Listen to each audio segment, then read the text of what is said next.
తెలుసు, కథ అని తెలుసు, కథలన్నీ కంచికే చేరునని తెలుసు.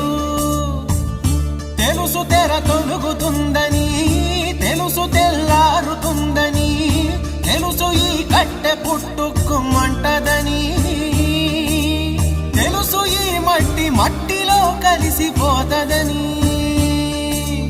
ఇన్ని తెలిసి ఇరకాటంలో పడిపోతావు ఎందుకని? మాయ